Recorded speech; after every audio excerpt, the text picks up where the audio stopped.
Alright, this pear tree that I got last year, given to me for free during the summer, I planted it. It didn't look healthy last year, and I suspect that it's actually not even alive. I dug a hole, actually quite a bit deeper than that. It's very hard ground underneath. Anyways, I tried to make it quite large. The hole went out quite a bit. Put compost and some other good soil in there, and the fact,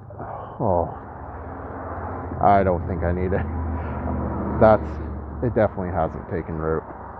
It's been in here for probably, let's see, what was it, June or July that I was,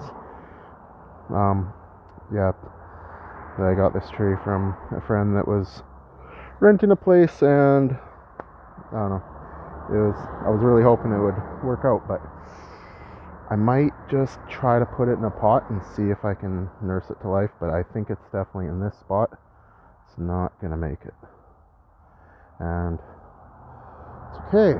I've got some other potted trees here that maybe I'll put in its place. Oh yeah, this garden bed I just started constructing this today. I am going to do it mounded. That's just some of the soil. So plus also with that being there, I would either have to leave the tree like that and kind of do the donut around it, or I'm thinking this fig tree that's coming back to life. These pots that I made out of a barrel look pretty horrible. Doesn't quite fit in with the rest of this yard unless you look at the garbage stuff. Oh, and I totally skimmed over my micro pond that I'm working on. Yeah, this was a project I wanted to do last summer, but didn't quite have the time to do it. Anyways, I started it today. I might change the layout of the rocks and stuff, and maybe put a little bit of wood in there. But yeah, I'm actually really excited for this. And I'm also going to put more stuff around it. So the idea is the only blue you'll see is the inside. So I'll have plants around it and mulch and possibly some more rocks, especially in the one end. I do want to have one end kind of deep. Obviously, there's no water in it yet. Sorry about the shaky camera. I move my hands around and shake it around.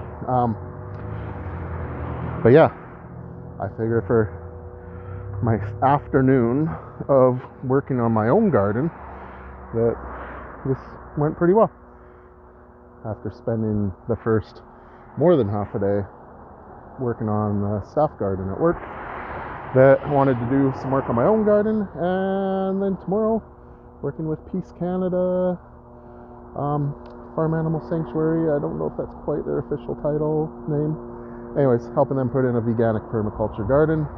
We're renting a mini excavator. Is the area they're doing, it's quite wet, so we need to do a little bit of work on getting some drainage, and we're going to incorporate some swales. So exciting weekend. Normally I would not have this much free time, but my wife and kids, they are visiting their aunt and uncle and cousins, so good time to get a lot of garden work done in all different aspects. And one of the very last few spots that needs more wood chips for the trail, or the path. It was super thin along here. I actually scraped some up because I only had a little skim. And I threw down this fresher looking stuff. It's actually old wood chips, because I did have some here in the garden, but I was like, well, I might as well throw them here. But anyways, I have access to some more wood chips. There's a pile at a park nearby, which I already did my garden beds in the front this year. So I'm going to get a few more garbage cans full. Yes, I don't have a truck, so that's how I got to do it. But yeah, exciting times ahead. And I haven't even really planted anything, but there's lots of garlic coming up. Hopefully asparagus is coming back. Oh yeah, I've got a couple grape plants that I'm gonna plant. Oh yeah, in here, climb up the fence. Probably pull the pear tree out, and I also don't want to overdo it. I'm considering this plum tree, planting that, because these trees aren't really thriving. And this one right here in the middle is persimmon tree. It's fruited I've had it for 2 summers, and the first year we've got 4 fruits from it. Last year, with a few falling off, like didn't make it, and this year I think there was like 7 or 8 or something, and every one of them dropped their fruits way before they were even close to ripe. So I think it would be much happier in the ground. So I'm considering extending this garden bed, kind of like my other one here with the U shape. Ignore the pile of junk. Ugh. It's like, I don't know. It's always stuff that I need. Like this one has some compost in it, and this one, it has some wood chips with a bunch of cardboard. This one's, yeah, there's a use for all this stuff, but it is ugly. This rain barrel, I want to make a little gutter for the kids' treehouse and connect it to that, and then maybe have like the overflow just sort of come down into the garden beds. But a lot of different projects to do. As it stands, just from the amount of rain we get here, that rain barrel fills up even with not even anything connected to it. And I do use it for a little bit of watering here and there, but way bigger surface area if I did the tree house. Well, it's not, it's a among the trees tree house. Anyways, this is why I never actually make YouTube videos. I ramble on way too long. Who knows, maybe I'll actually just post this and be like, beware. No one would make it to the end of the video. Maybe like this. I just need to stop. So, oh yeah, and my friend Tyson gave me this wood from his place. Last year I started making some of my garden beds using some wood that was from branches, and I love it for being instead of buying cut wood. Not at first I was like, oh, because it's free, but I really like the look. This bed's kind of cool. I might as well show you my absolute favorite, and if I lived on more property I would do this way more. This one, it's hard to tell because I got so much hay that I threw on it, but this one with that like curved corner, I know it's just like, and I had to cut some of it so it's not truly one big piece, but I don't know, I just really love it. I just seems more natural than, and I do have obviously some, what do you call it, dimensional lumber. It was, every bit of the wood here is from wood that I had around the house already. From, when did I do this? I revamped this garden bed last year, but I built it the year before, I believe. So this will be the 3rd year with it, I believe. Possibly 4th. But last year is the year that I changed around, made it into mounds, kind of lasagna gardening style, kind of. I was inspired by the, what is it called? Self-fertilizing style garden. I have a feeling that's the wrong name, but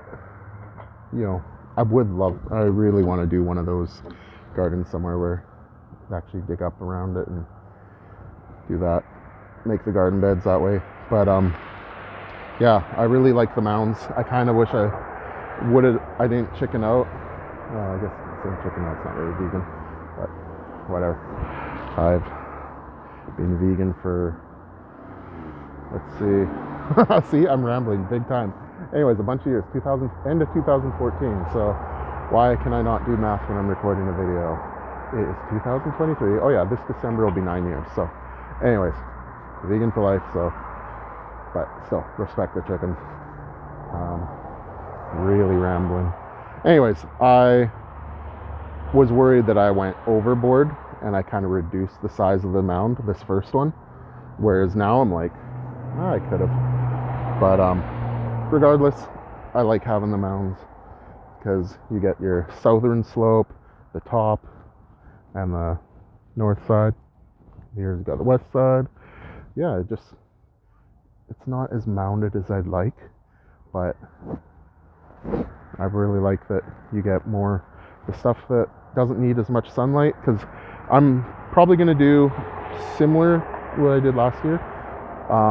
Oh yeah, using these ropes to my hedge, trellis a bunch of beans, and instead of trellising the cherry tomatoes and a few other indeterminate tomatoes, I am going to do just wooden stakes. They kind of pulled it down. It still worked out. It's just they kind of flopped, they really pulled the ropes down a bit. So it's a little lesson learned. And I'm going to do a bunch of other stuff. I really want to get more perennial fruits and veggies in here too.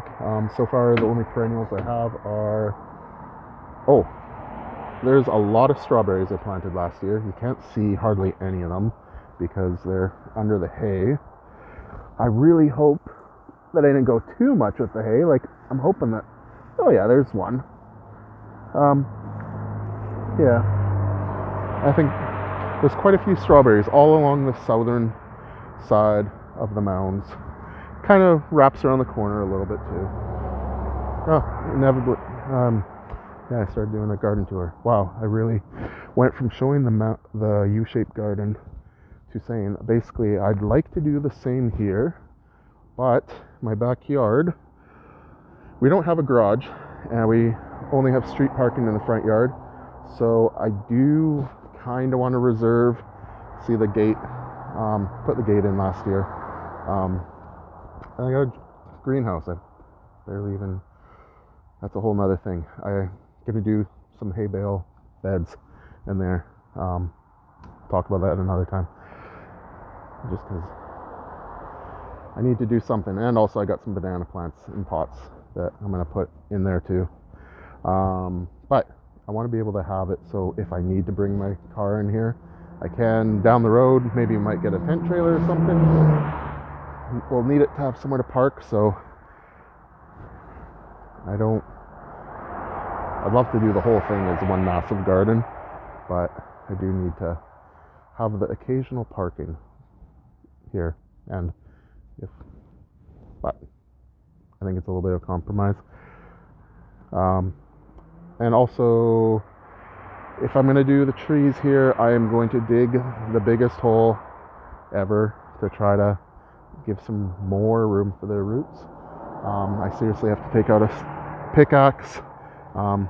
The holes that I've dug already, each of them are easily 2 or 3 hours worth of digging, but you know what, maybe that's not hardcore enough. Maybe I just need to be like every day work at it for an hour and make the hole bigger and bigger. But also I'm going to mound it up so that it's going to be basically sitting on top. I'm going to fill the hole with some soil, and hopefully it'll just let it have lots of room for the roots to go in. So anyways, that's a very long way of saying I think I want to put the persimmon tree right around here. So instead of doing a full U, I think this is going to be more of an L-shaped bed. I'll kick out one wing this way, and then, because everything that's right here now is movable, so I'd get the fig in the ground over there, the persimmon in the ground here, the 2 grape plants in the ground over there, use the fence as a trellis, and if it's not too crowded, possibly the Italian plum in the ground too. Might pull the pear, put it in a pot, see if it lives, and It's not looking like it's doing well in that spot though. All right, anyways, and these guys, there's some strawberries in this one, these are some little pot or planters I made out of some old fencing material, the same old fence that was between my house and the neighbor's house that I replaced in 2020, and then I used it for the siding on the tree house that I built for the kids after, so that's kind of cool. Anyways, if I actually post this and anyone watches the whole thing and you enjoy my rambling, well, why am I saying if I actually, let's just assume I do this. This will be my YouTube channel. Let's grow veganic. So yes, you can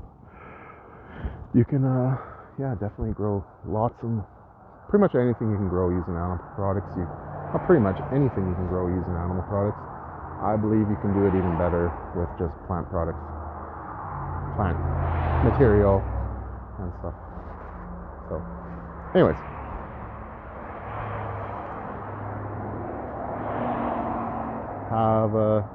oh yeah, and it's getting a little dark here. It's probably about 7 o'clock at night here, so I'm gonna get going. And obviously arch trellis, I really like them.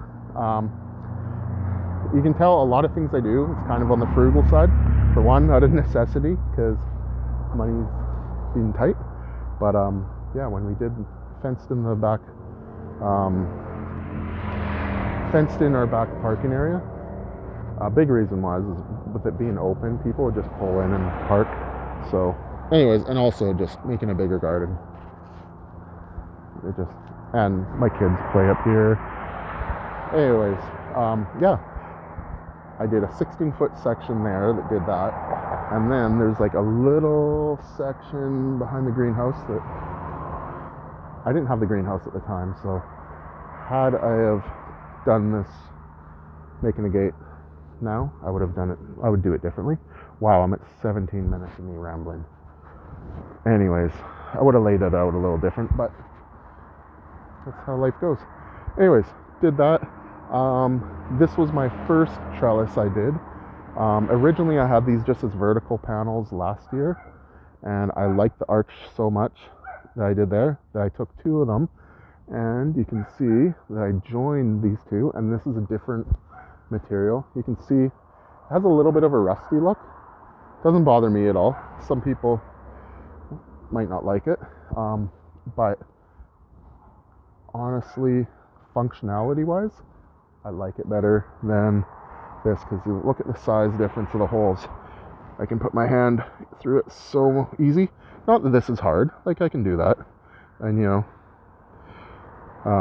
but just when there's lots of, what did I have up here? I had lots of pumpkins growing up here last year, like small sugar pumpkins, lots of beans,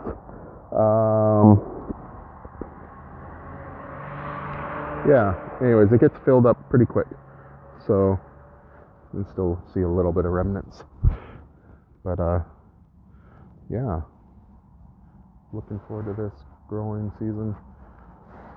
And the raspberries, those are the posts that I need to install for them. And I've also got, I'm really hoping it comes back, this flowering nitrogen fixing plant. I forget the name of it right now. Lupins. Yeah, lupins. It's supposed to be a perennial. Hopefully it comes back. I've got them in a few different spots. I also have comfrey, like the Bocking 14, kind that doesn't spread by seed. I've got that in a few spots too. It's hard to tell because everything's buried under a thick layer of hay. I think, well, we'll see how it comes back. Perennials that kind of vanish over winter, they kind of surprise me, because this corner actually will be the 3rd year for some rhubarb, and I got it as such a little plant not last year, so I guess for 2021 I had a friend give it to me, And just a little one, I stuck it in the corner, and it grew quite well the first year. And last year, it was massive. So I'm expecting it to be even bigger this year. But yeah, there's like really, no sign of it. Well, let's see. Maybe there's sign. I don't want to disturb too much. Well, maybe that's some. Anyways, I know it's going to come back, and possibly, my crimson, what are they? Scarlet runner beans. Apparently in zone 8 and above, they're a perennial. Well, I guess they're a perennial wherever, but in zone 8 and above, they'll most likely last the winter and come back. So I'm in zone 8B here in Mission, British Columbia, and this winter wasn't a terribly cold one. The previous winter was crazy cold for us, but yeah, so it'll be interesting to see them come back. I got tons of seeds anyways, but I'd just like to see if they come back on their own, because it's another perennial. I can't remember, there's a little flower in the corner. Yeah. Anyways, this video is going on much too long. So I think I tried to shut it down a few minutes ago, and then I kept going again. And you can see lots of garlic coming up. So I wish you guys a good night or a good day, whatever time of the day you happen to be watching this. And until next time, keep growing. I don't know. I got to come up with a good slogan. Okay, bye.